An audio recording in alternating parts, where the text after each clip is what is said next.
I'm Kix Marshall, this is Steve. Today we're in studio on the patio in Edmonton, Alberta, Canada, where Steve's actually from, and I'm currently now from, at the Blackbird Cafe.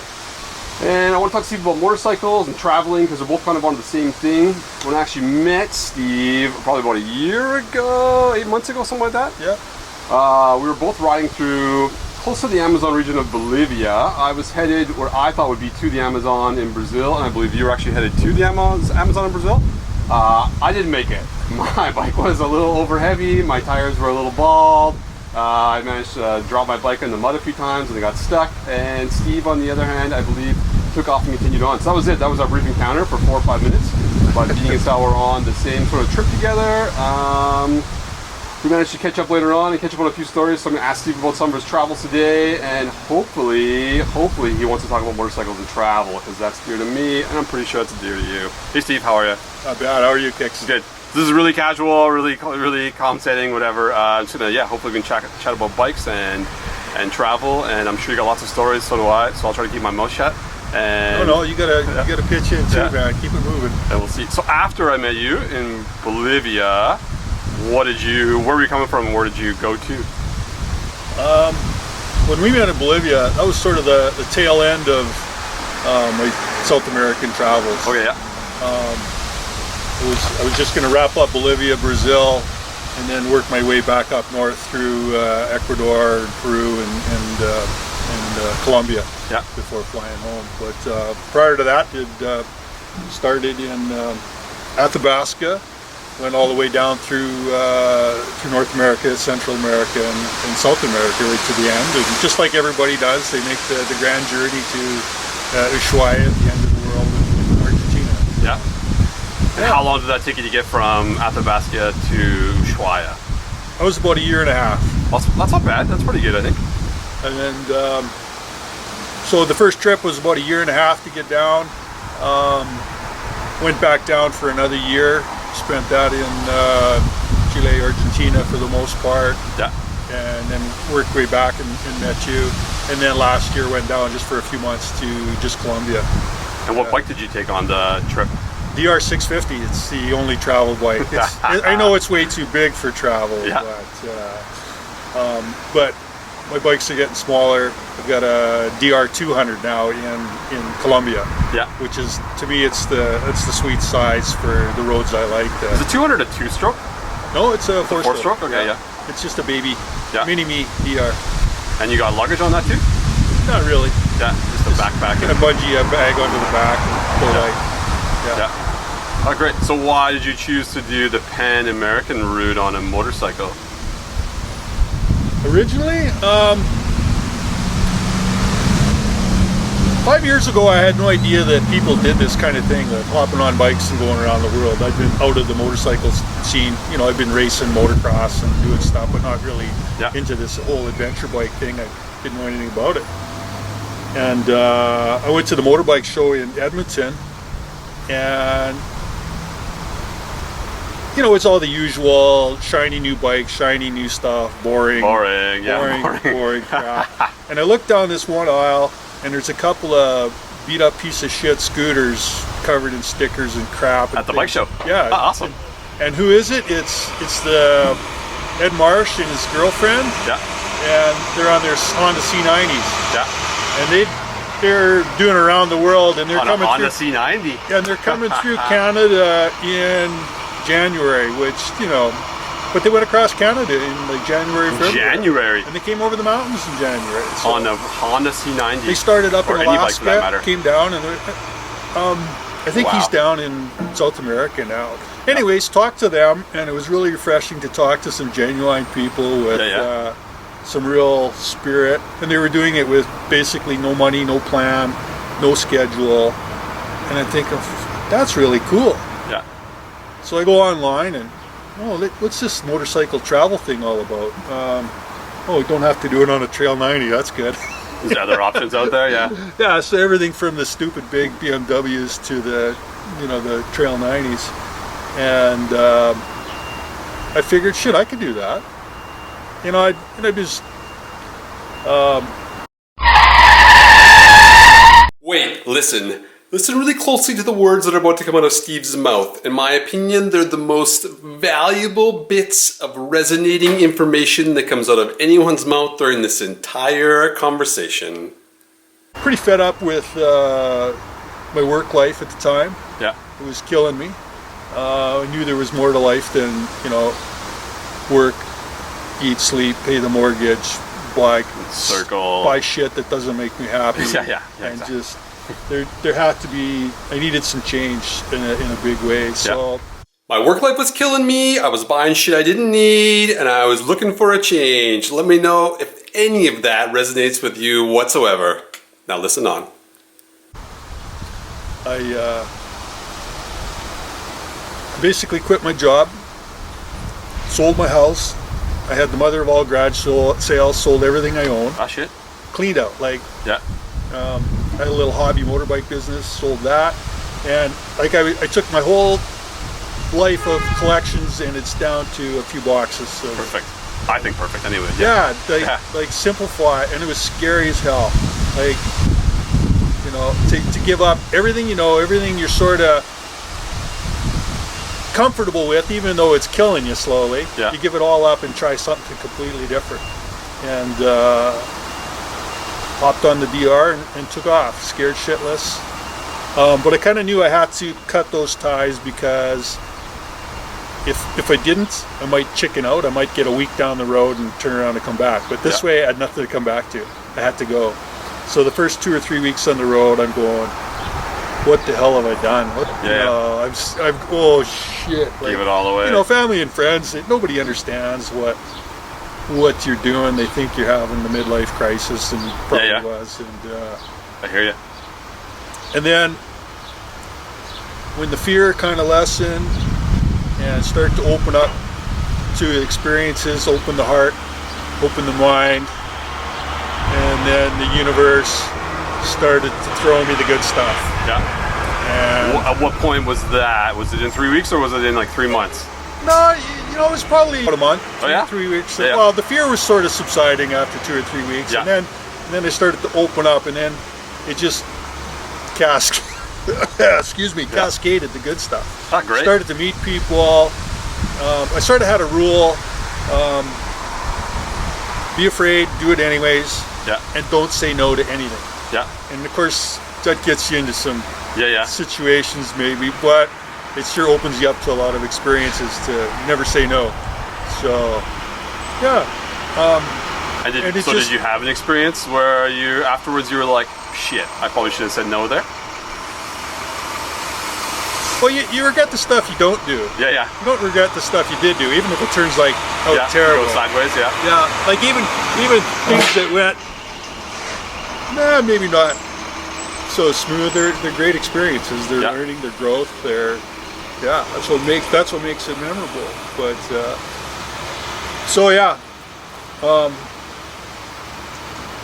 like, you know, some of the first experiences where, you know, opening doors. I'm going down the road I think I just crossed from Nevada into Utah, and I'm rolling down the highway, and this Volvo station wagon pulls up beside me on the highway. We're going side by side. The lady, she's looking at me, and she's signaling for me to pull over. And I figure, well, Volvo station wagon, how bad friendly, can it be? We pull over, and she hops out and comes back, and she says, "You're not a serial killer, are you?" Pardon me? This is in the States? Yeah. Utah. She's asking, "You're not a serial killer?" I go, "No, are you?" And she goes, "Well, how would you like, you look like you could use a, you know, hot meal and a bed and some supper. Would you like to?" She flagged you down on the road? Yeah, and she says, "How would you like to come stay at our place?" Oh, no way. So her and her husband, I said, okay, I thought, no, first instinct is, no, thanks, I'm fine. Like, I'm very independent, right? Yeah. I don't need that. And then I remember, okay, can't say no to anything. Yeah, take it in. So fabulous. You know, you go there and they're the most wonderful people. They're motorcycle riders too. Oh, great. And go to their place and fabulous conversation and meal and a place to stay. Yeah. And they were like trickster Mormons, were they? Who were trying to like convert you in? No, they were from Oregon or something, and they were having trouble fitting into Utah. Oh yeah, Mormonism. Right. They could sense your. Yeah, they didn't think I was a Mormon, so they thought I was safe. That's funny, because I couch surfed in Utah on the way down there, and I stayed with a guy who wasn't Mormon, and he was very anti-Mormon, which I thought was kind of weird. And he took me around and showed me all the things he didn't like about Utah, and I'm like, what? This is a weird tour. Anyway, yeah. It's a unique culture there. Yeah, it was really funny. It was a split world. Wow, I'm surprised they flagged you down on the road and brought you in. I had some pretty friendly experiences, but to actually get like someone who's enthusiastically trying to stop you and bring you into their house is quite impressive. Well, being on a motorbike, and then with some gear on it, and a out of state or out of province or out of country plate, that just opens a whole bunch of doors. Yeah. People are curious. Anytime you stop for anything, anytime you're parked, and they look at the bike, especially when it starts to pile up some wear and tear and stickers, and it looks like it's well used. Yeah. They can tell you've been on the road. It's just a magnet for people to come ask questions and who are you? What's your story? Where are you from? Yeah. And then fairly often it's let's go have lunch. Let's go meet my family. Let's go do something. So it just the motorcycle, especially motorcycle crazy countries like Colombia and stuff. Yeah. I mean, it just opens up so many doors. Yeah. Do you think if you'd done the same trip in like a van or a car, it would have had a different sort of experience in terms of meeting people? The invisible wall factor? Yeah, I think literal wall, I guess. I think you're more approachable on a bike. Yeah. Literally and figuratively, but and you're also way more approachable traveling solo. Yeah. Like I traveled off and on with a fellow I met. He's we're sort of the odd couple. He's a young American fella, and we would travel together for a few days or a week or two, and then we'd go our separate ways for a few weeks and meet up in the next country or whatever. Yeah. And then we'd have all these stories to catch up on. But we soon realized that we had way richer experiences traveling solo. Like when we were together, people would say, it's two guys, they're fine, they don't need anything. But a solo motorbiker stopped, everybody pulls over, you need anything? You need a hand? If I was really feeling desperate and lonely, all I had to do was like pull out a map and coming in. Turn it upside down, look around. Yeah. So it's great because people are happy to give directions even if they have no idea where this place is that you're looking for. I got a lot of directions that were not the directions to the place, but they were happy to come and chat. Yeah, it didn't get me any closer to where I was headed, it probably got me further, but they were quite friendly. And wherever they sent me, I went. It was the wrong direction, whatever, go. Just roll with it. They say, go find that waterfall or that, whatever. Have to go check it out. I find a lot of people that I meet who haven't done what I've done or you've done sort of thing are usually scared shitless about going to specific countries. Before you left, did you have any sort of preconceived notions about a particular country that you thought might be dangerous or not worthy of visiting? Well, I made the mistake of, before I left, of reading lots of information online. Oh yeah. And it's all just fear-mongering stories about, you can't go there, it's too dangerous. You can't go there, it's too dangerous. And, these are people who've never been there. Yeah, yeah. So, I read a great book, what's his name? University of Gravel Roads by Jeremy Craker. I read that book. Yeah, what's his name? He's an Edmonton guy too. He's in South Africa now. Anyways, sorry, I forget his name. I have that book on my coffee table. It's not Craker, it's the other guy. And he tells the story of his travels through South America, where he'd go to one little town and he'd ask, is it safe here? And they go, oh yeah, you're safe here. But if you go to the next town, it's dangerous. You can't go there. Or the next country or whatever. And, your neighbors are bad, but we're good. And he would ask them, well, have you ever been there? And they go, oh no, it's too dangerous. So he'd go there, and they would tell the same story about the previous town, and on and on. We are all just afraid of what we don't know, afraid of people we've never met. Yeah. So, so when beginning of the trip, the first major border crossing is into Mexico, is really into the unknown. Yeah. You went in through Texas, or did you go through Tijuana? I went down from a little border crossing down into Baja. Mexicali. Oh, Mexicali, probably, yeah. Next to Mexicali.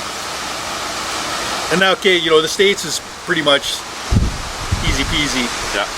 Get to Mexico, and I'm, you know, I kind of let all those horror stories and fear stories get to me a little bit. I get there, come up to the border, you know, a little tentative, and the people come out, you know, buenvenidos, and everybody's welcoming and helpful and super.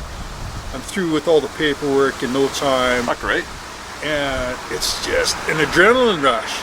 And that turned into be every place that I went to that I was afraid of, and then those fears evaporated and everybody was wonderful. It was a little adrenaline rush. Like crossing into Mexico was the first big one. Yeah. And then Guatemala, you know, and then, you know, scary was, you know, one of the scary ones was trying to decide El Salvador or Honduras. Yeah. Went to Honduras because, I mean, murder capital of the world or whatever. Yeah, I read the stats, yeah. And same thing, you know, the border guard, you know, he only knows a few words of English, but it's welcome to Honduras with a big smile on his face, invites me in, use the photocopier, help yourself to coffee, sitting in the back office, looking in the fridge. Oh, great. So, yeah, fear of all these places that, yeah, there's probably risks, but mostly it's 99% wonderful people. Really warm and friendly people. Unless you go looking for them or end up in the wrong area, then you're probably not too bad. You can do that in any big city. You can do that in Canada or the States. Yeah. That's what my rebuttal is to most people. I'm like, where do you live? Like, oh, we live in Chicago. And I'm like, how many murders does Chicago have this year? I'm like, you still walk to the store to buy groceries? Yeah, you're probably okay. Just don't go looking for the guy selling cocaine out of the back of a white van, and you're probably okay. You look for trouble, you'll find it. You open your heart to wonderful experiences. I think that's what you'll find. Yeah. And I'm gonna hit you with the cliche that everyone hits me with, but did you have a particular country that you liked more than the other countries? Or a favorite spot? That's a common question. What's your favorite? Yeah. People ask me all the time, and I know what my answer is, but what's your answer? Well, for me, the experiences are the wonderful people. Yeah. And Colombia has the nicest people. Oh, Colombia does have the nicest people. You know, Canada, we claim to be polite and nice and everything, but we got a lot to learn from the hospitality of Colombians. Yeah. So, on the way down, I left on day number 90 of my 90-day visa. I left Colombia, sad, thinking, I got to come back, but also we got to go see all the other places before I, you know, decide that Colombia's the sweet spot. Yeah.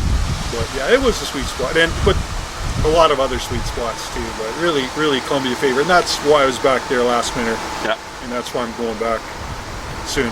So you have your one of your bikes, or it's the only one you have left right now, right? It's just the one bike in Colombia. I've got the DR200 in Colombia. Yeah.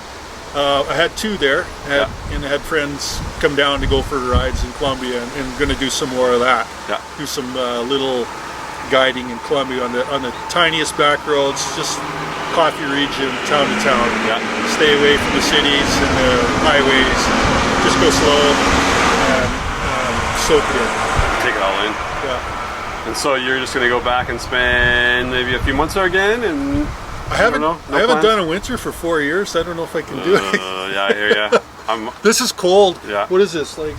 15? This is Alberta summer day today. I think it's like 15 degrees or something today. Oh, the summer's killing me here. I've had 3 days of summer the whole year. So that's a little bit much. Can I ask you about a story here? I see you brought a list, which is quite nice, and there's about 100 stories on here. Anything from a stolen moto, it looks like, to border crossing in Mexico. Well, we kind of touched that already. Your motorcycle stolen? Chiapas? It says moto stolen. It got stolen a few times. Yeah. Like your bike was actually gone. Yeah. You put it here and it was gone. First one was in Medellin. I pulled up to a motorbike shop there, parked in front, went in, and I was looking around. I was looking for gloves or something, and wandered around the store talking to guys, super friendly guys, for 10 minutes. And I go back out to the street, and I walk out the door, and my bike is gone. Like, with your stuff on it too? Everything. Ah, shit. Everything. Like, almost the whole trip, I would just walk away from bike. Usually, you leave the key in it, helmet on it, jacket, everything. Yeah. And like, usually, no problem. But I walk out and my bike is, and I like, first it's like, oh, try to process it, and then it's the fear, and then I hear the laughing behind me, and it's the guys from the shop. They'd wheeled it in and put it on the showroom on the floor. That sounds like Colombians. Yeah, and they had a good laugh. So we had pictures and coffee, and had good. to tell the whole story. You know, where you from, what you doing, and you didn't know these guys until then? No. That sounds like Colombians for sure. They're great folks, and the motorcycle community is huge. Really, it's huge, and it's so connected. Yeah. And then in 𝗔𝗊𝒊𝒏 Peru, pulled into a little town, and you know the routine. You pull into every little town, you go to the central square, right? Every town's got a central plaza, central square, and there's the big church, and there's a couple of government buildings, and a couple of hostels, and you kind of fan out from there, every town. So I pull up and get off the bike, and there's a couple guys there, and I'm chatting with them on the sidewalk, and they're curious about the bike, and same thing, and I'm asking, well, where's a good hostel? And he says, well, right here. It's the hostel they're staying in. And he's really keen on my bike. He's just fondling it and everything. So I said, okay, I'm gonna go. I'll go talk to the hostel. I said, keep an eye on my bike. Keys are in it. And I mean, talking on the hostel, and I hear my bike start up. Okay, well, no problem. Get a room at the hostel, go back out, my bike's gone. And he had hopped on it. He just was riding around the square Sunday afternoon in the square with all the people, and he's got a grin just ear to ear. He's just so proud he's on the big bike. He's showing off, and his buddies are laughing their heads off. And, that's good. And he pulls up, and we have pictures. So good way to have your bike stolen. Yeah, totally. Another time, it was actually on the way back from this last trip, or second last, coming through I think Ecuador, and I stopped, hot day, a little roadside pineapple stand, stop for a drink, get a snack. There's a young guy there, he's like 20, and he's excited about the motorbikes. So we're talking motorbikes. He's got a little, Chinese bike or something, and we're chatting. I said, would you like to take it for a ride? Well, his eyes are so big. He says, no, he couldn't believe it. I said, sure, go for a ride. I guess I should have been a little more specific about, I just told him, be careful. It's probably not what you're used to. Yeah, a little bigger, a little heavier, a little faster.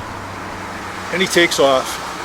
And on my bike is my passport and wallets and documents and everything I own. And the whole world, yeah. I'm standing there. What have I got? I got my pineapple in a pineapple stand, and we kind of traded roles for a while. And after 10-15 minutes, I'm getting a little nervous. A half hour later, he's still not back, and I'd be a little worried after 5 minutes, probably, if I couldn't see it. I was starting to think about, okay, what am I going to do? I've got no documents, I've got nothing, I've got a pineapple. And I go to talk to some guys at the next stand, and you know that guy? Oh yeah, he's good. And so eventually he comes back, and it's the happiest day of his moto life. I didn't realize he was going to go pick up his girlfriend and go to his town and do wheelies up and down the street and take his buddies for rides, and so it was the attraction of the day. Oh, it made his day. So it made my day too. It was got to think about what it would be like to start in a foreign country like Ecuador with nothing. Yeah. With a little bit of change in my pocket. Yeah. Because really, that's all he had. He had his pineapples and a little bit of change in his pocket. So we get to trade roles for a day, or for half an hour. Yeah. I worked on a coffee farm in El Salvador for a while. Yeah. Which was good because A, I learned a lot, and B, I got a glimpse of how fucking hard it is to make a living anywhere else in the world. It's so easy here. Even just getting any job here if you work it for a year, I could be a janitor somewhere and work it for a year, and they would fund the travels for a year. Yeah. Or I could work there for a year, and I'd be happy if I had any money left over at the end of the year. Break even. And the work is obviously way different. This was coffee work, so it was way different. My role was really simple because I was like the foreigner that I knew wasn't going to be a very hard worker. But all the guys just picking the beans and drying the beans and working with the coffee, and I'm just like, oh my god, you're never getting ahead ever ever, unless you're like the third generation who's lived in that same house, something along those lines. Yeah, it's definitely a different world of economics. We're damn fortunate. Yeah. We're damn fortunate. Just by luck of the draw, we got born here. Yeah. We didn't do anything to earn it. Yeah. Also on the money topic, all this traveling and being gone for a year, clearly you must be a millionaire. How do you afford to live on the road for a year at a time? A lot of people ask me personally that they're like, oh, it must be so nice to have all of this money. How do you afford to travel for a year? So I'm excited to see what it's like to be a millionaire and how you afford to do it for a year. I know what it's like from this side of the coin. Long way for millionaire. But I did sell my house and everything I own and vehicles before I left. Yeah. So, you know that what we talked about opportunities coming when you open up. Well, I had to learn new things. So I learned how to do a little bit online investing and let some of the money work for itself. But I also travel as cheap as I can. Yeah. Eric, the fellow I travel with, he was a good influence there. He would keep track of every penny that we'd spend, every peso, and always look at eating street food and camping when you can, and super cheap hostels. I could travel cheaper than just my utility bills would cost me at home. Exactly, that's how I feel about it. It's cheaper to be away than it is to be here. Usually, depending on how you set your life up, you could live somewhere else cheaper than you could spend your life working here. Yeah, back home, work just to maintain status quo. Yeah. For what? Travel the way we do it is relatively cheap. Yeah. And if you can find a way to make a few bucks online or on the road, you can stretch it. Yeah. And there's no limit to how cheap you can travel. I mean, so what? We stay in a hostel that's the equivalent of $10. You can camp for basically nothing. Yeah. Yeah, I camped quite a bit on my trip. One, I enjoyed it, and two, obviously it was really cheap too, but I usually enjoyed it. The only part I didn't like about the camping was that I wasn't always around people. So sometimes that was tricky, or I might be like days or weeks without actually talking to any other travelers because I was always just sort of camping in the wilderness. Yeah. But that was the trade-off where I'm like, well, I got to also do it for like 2 years, so. And then when you found somebody to talk to, especially if you could speak English. Yeah, they didn't get a break. Yeah. Yeah. There was no breaks at all. Yeah. I liked Brazil for that because lots of Brazilians could speak English after coming from like Bolivia where no one really did. So there I was like, and they like to talk too, they're quite social, so it was good. I got to speak and interchange conversation, and it was really good. Yeah. Yeah, it was all right. Okay, you asked me my favorite. What was your sweet spot?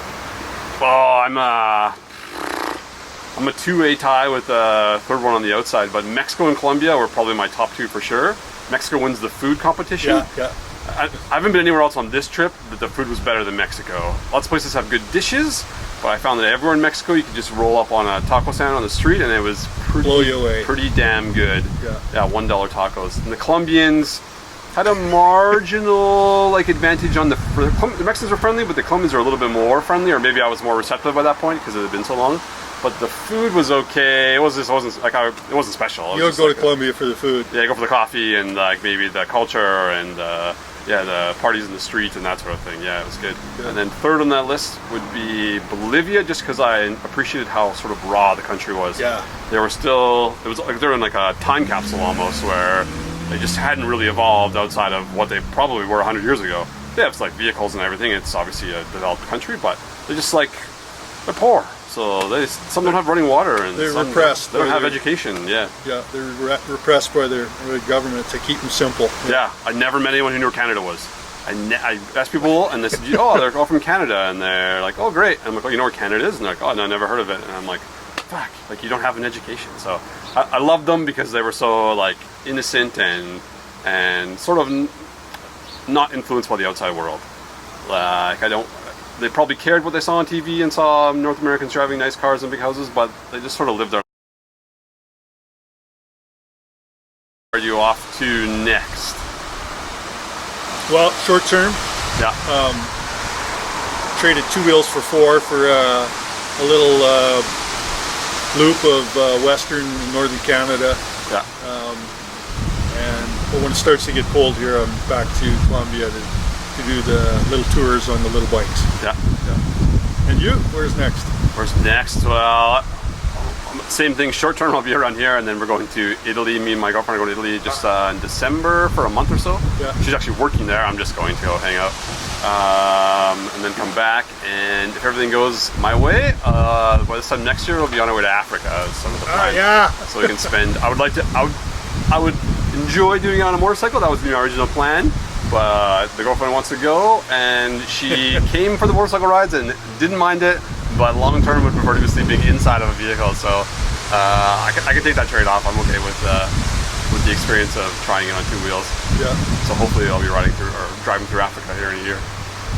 Wish list for me would be like New Zealand, Australia, up through Southeast Asia. Yeah. And then hop over, you know, as many countries as I could fit in through Iran and India and all the Stan countries. Oh, Stan's great, yeah. Mongolia, of course, is getting to be a destination, and then across Siberia and the Road of Bones. Yeah. So the rest of the world, basically.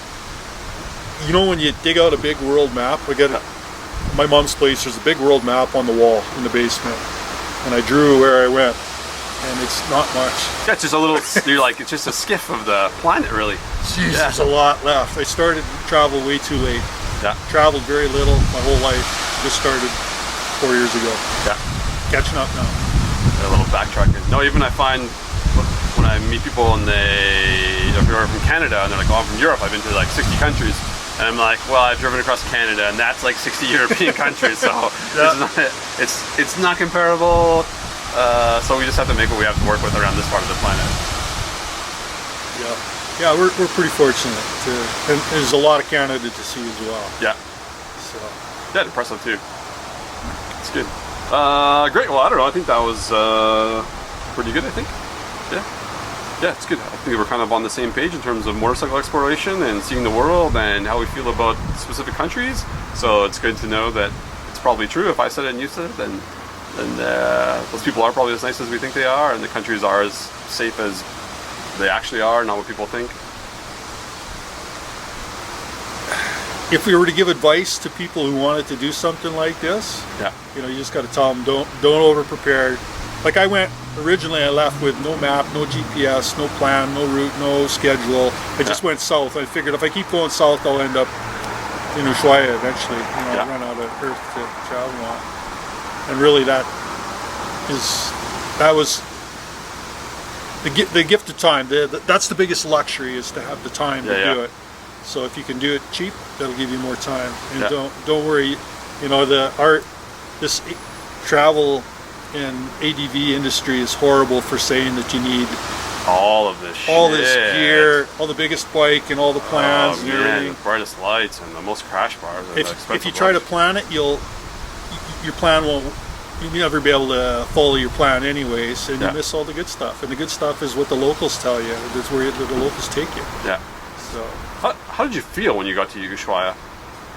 It was the biggest disappointment of the trip. You? Yeah. I wasn't. Maybe because there was a build-up, or maybe there was. Yeah, for me, I missed the signs on the way in completely that I was supposed to take the picture. I had to come back, and then I got there, and I almost felt like empty. Yeah. And so I stayed in a hostel, Airbnb for a few days, and I met some friends, and we went for dinner. It was fun.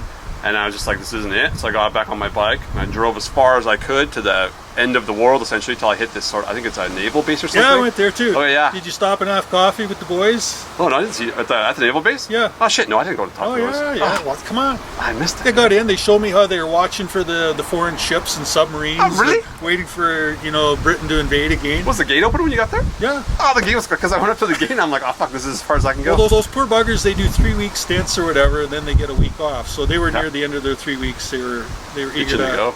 Anybody to talk to. Yeah.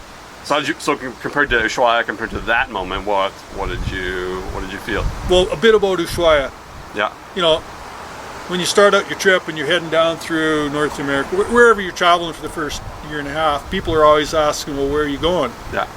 And I didn't really, for there's times I was asked it, I would give a lame answer like, oh, I have no specific destination, I'm just traveling. And people never like that. They always want to know exactly where you're going. Especially when I first crossed into the U.S. and the border guard, you got the she wanted to know exactly where I was going. Yeah. So I told her 𝗔𝗎, and she had no idea what 𝗔𝗎 was. Yeah. So, anyways, from then I would, when people would ask, I would say 𝗔𝗎, and you know, it's the end of the world, even though it's not really going there. But you have to have people want to know a destination. So for a year and a half, I'm telling people I'm going to 𝗔𝗎, I'm going to 𝗔𝗎, going to 𝗔𝗎. So when I got to 𝗔𝗎, you know, this holy grail of overland travelers, it's just a shitty port town. There's nothing, there's nothing there, you know. And that year and a half of travel was what it was all about. The destination really had, it was no point. It was just another dot on the map. It had no significance other than, okay, it was time to turn around and go somewhere else. Yeah. So I pulled up to the sign of 𝗔𝗎, in the rain, of course, because it's always raining in 𝗔𝗎 and cold. Yeah.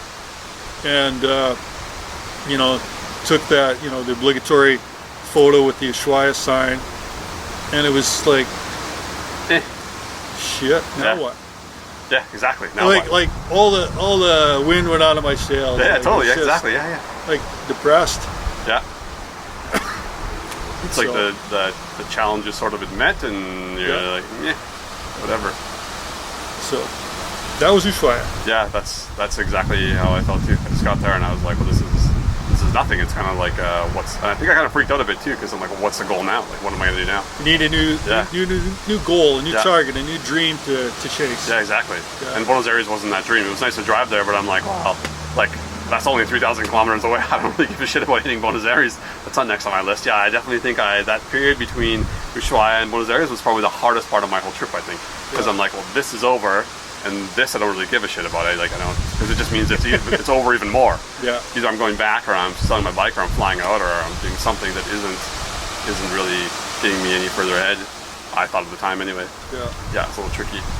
And then, so after the emptiness of 𝗔𝗎, obviously there's a bunch of stuff in between, but then you fly back to Canada. Yeah. Then how do you feel after a year and a half or two or whatever of freedom? Or I was not prepared to come back. Yeah. Home. Yeah.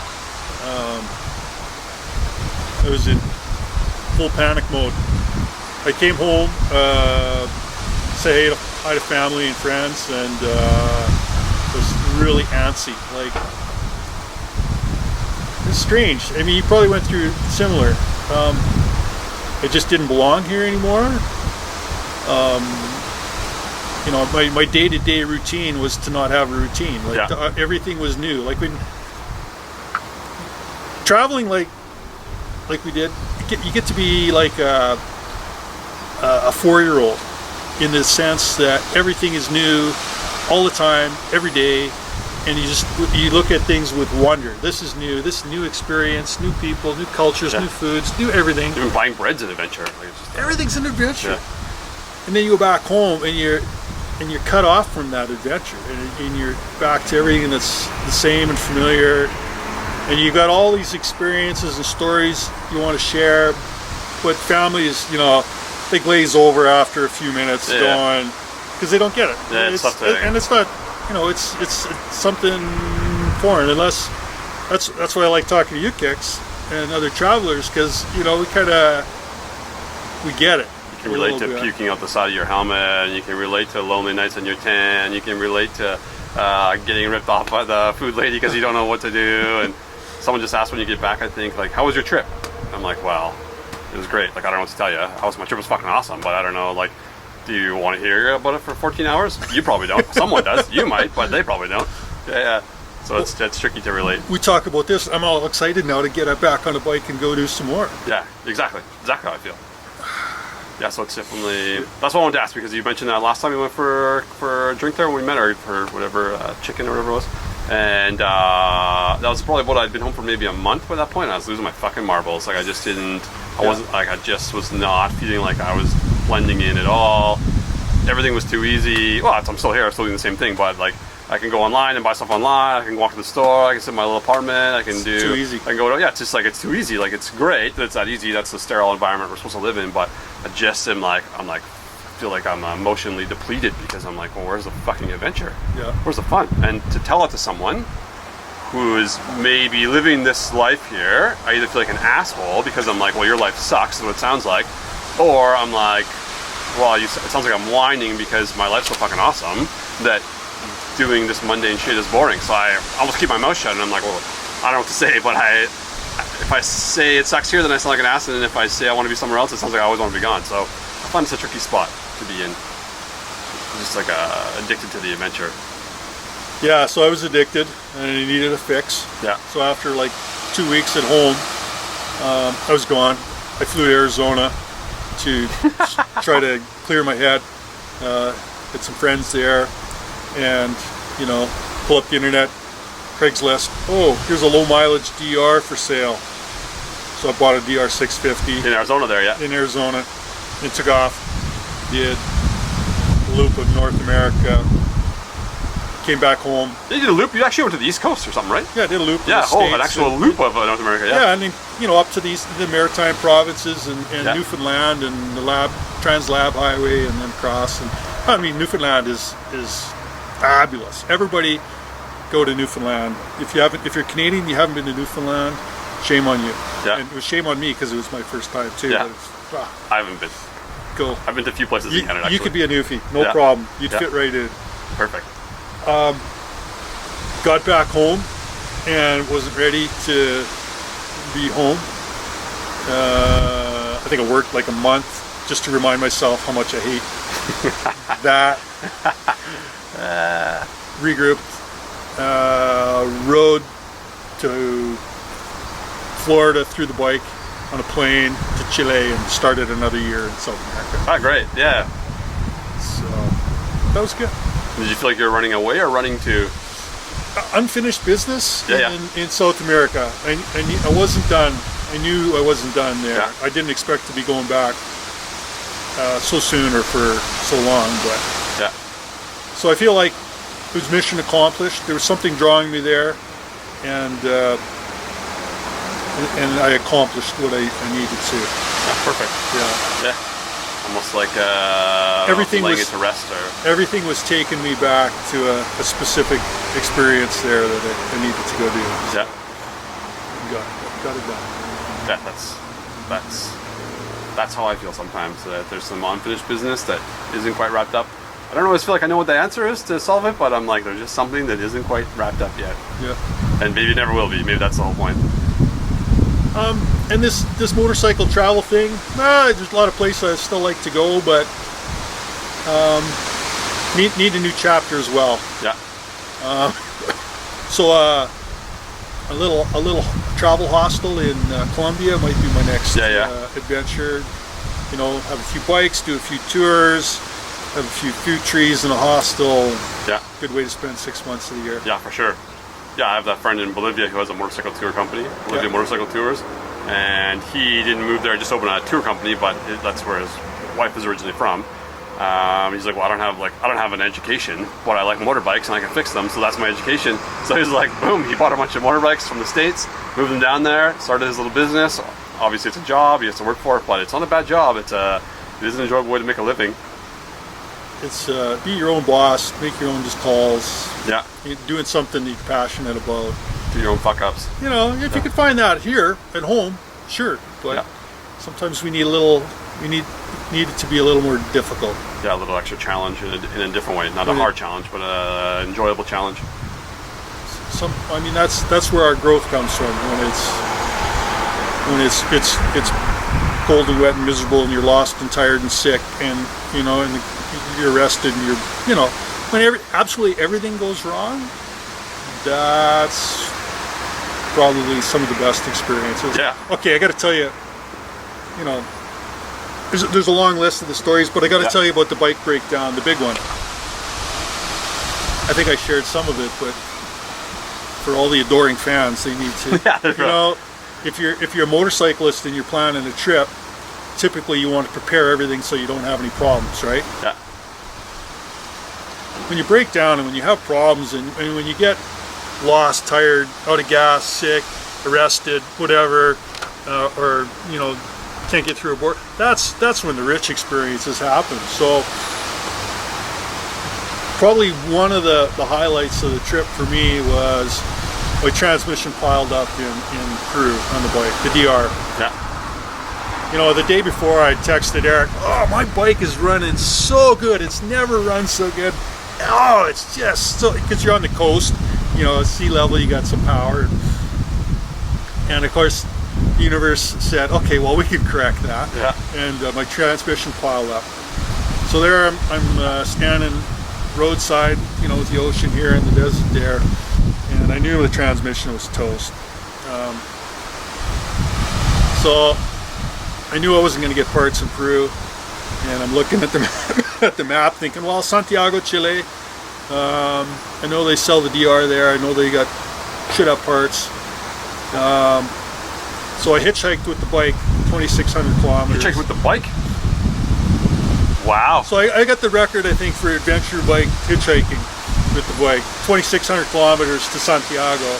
Shit. You know, so I'm standing roadside, putting my thumb out. These guys with a pickup truck come and we throw it in the back and they drive me a few hundred kilometers and buy me foods and beers and we party and wow. And the next day they find me the next truck and we load up and it was truck after truck after truck and cross the border. The border wasn't a problem with the bike broken down? Well, I got in with a trucker who crosses the border like a couple times a week. Yeah. You know, he walks to the front of the line and with my papers and his papers and we're through the border in half an hour. Oh, great. Yeah, it all just fucking works out. You know, everything works out. And that was kind of a saying we had.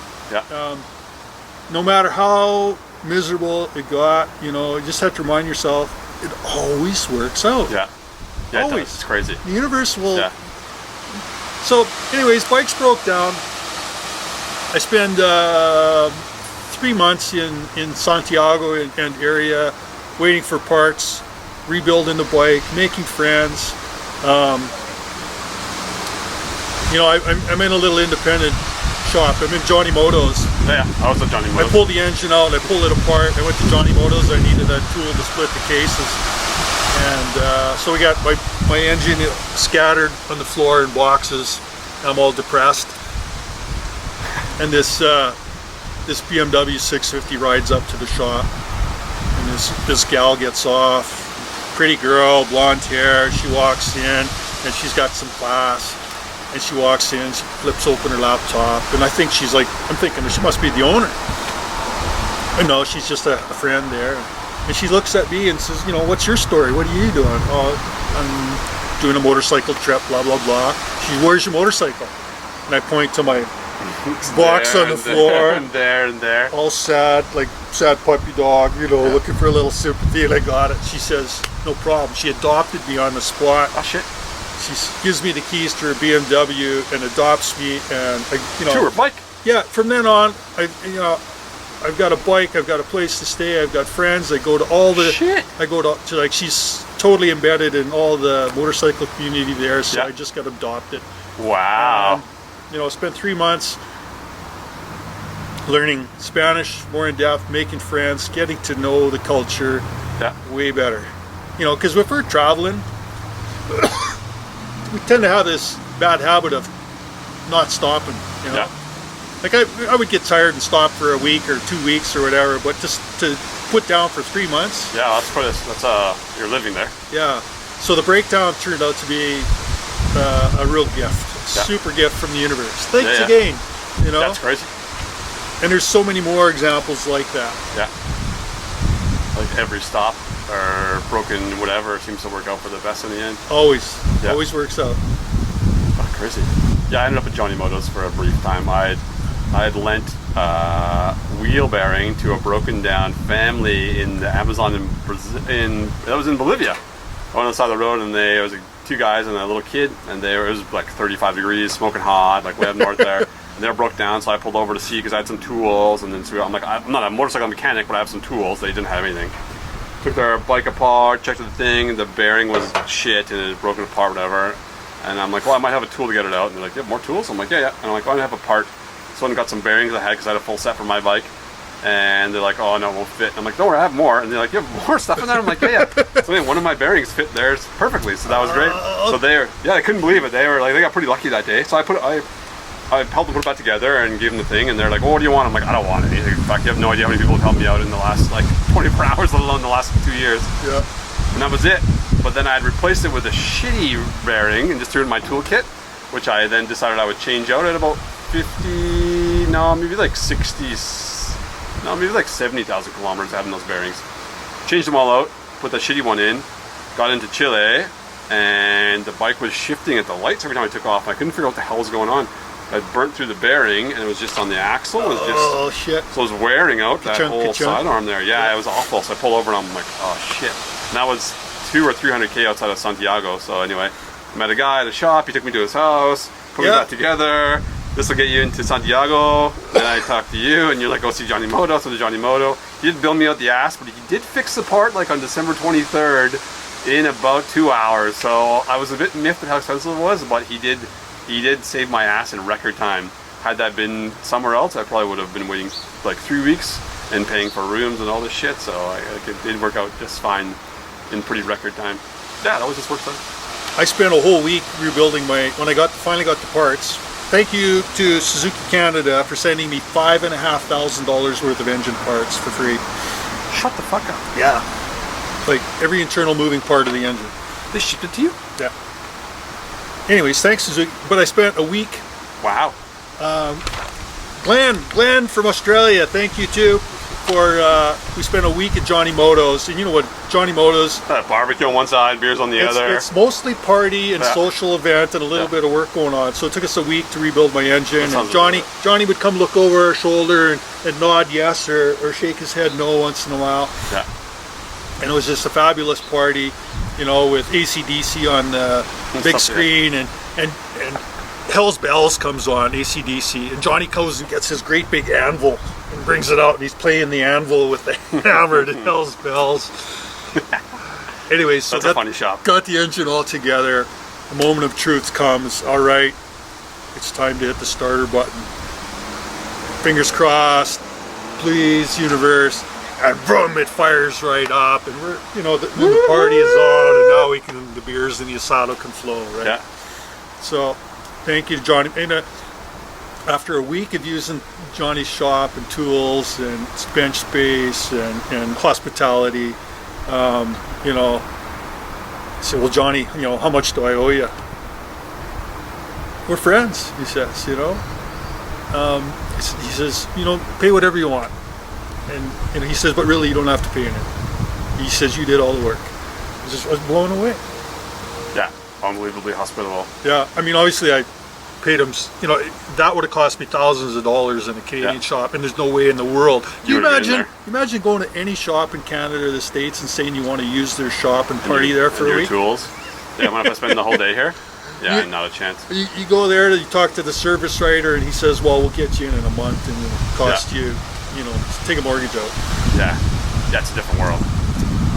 And every motorbike shop is fabulous. Like, that was my favorite thing, see a little motorbike shop and stop in, and even if I didn't need anything, go get an oil change, go do anything, you know, just to talk to the guys. Yeah. They're usually pretty excited to see a different bike roll through the doors. And it usually turns into lunch and beers and lots of great advice of places to see and things to do. Yeah, come meet the family. Yeah. Like, great. All right. Okay, near-death experiences. Near-death experiences. So there's plenty of those. Okay. I don't know how many times I should have died. First one, it was in Baja. I was getting sick and feverish and feeling like crap and dehydrated. It's super hot out. It's 100 degrees. And I take this little back road down to the beach on the 𝒂𝐁 side. I feel like shit. So I get to the beach, promptly get stuck in the sand. And I figure, oh, I'm sick. I'm just going to have a nap.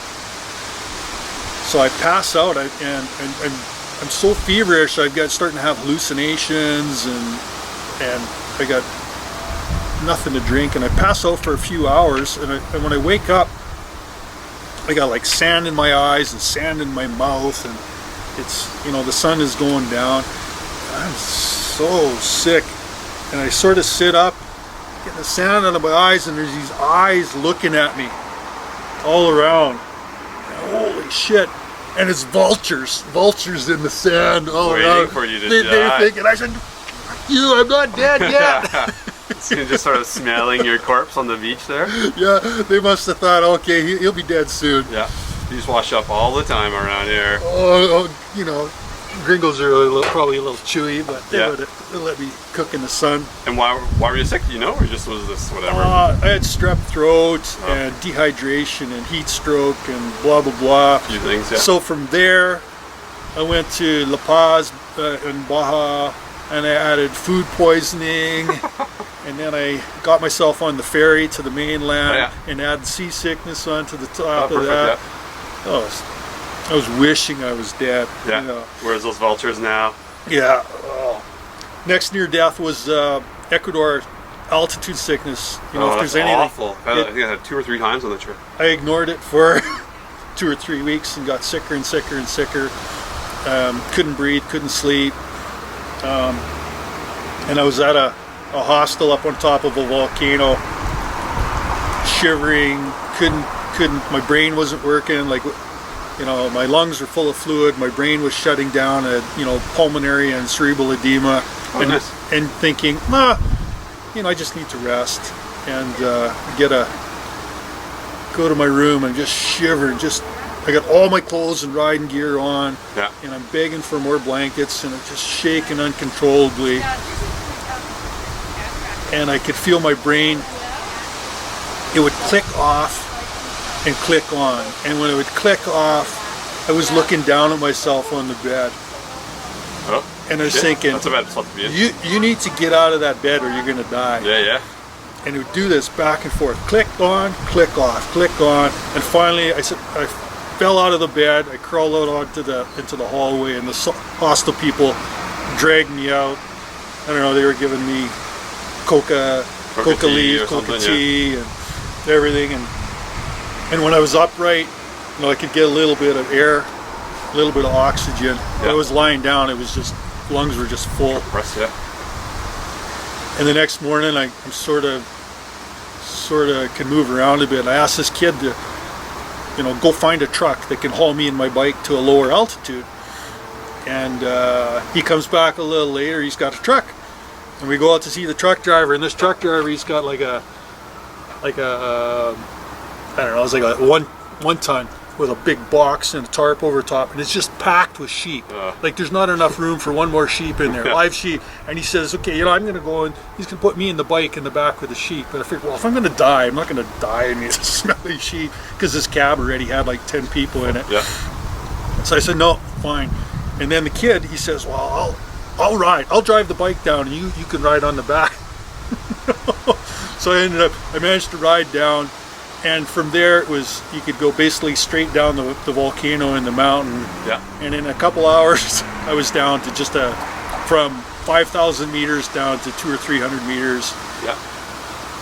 And found a hotel, and I just died for 2 or 3 days to recover. And slowly got better, but pneumonia and the whole works.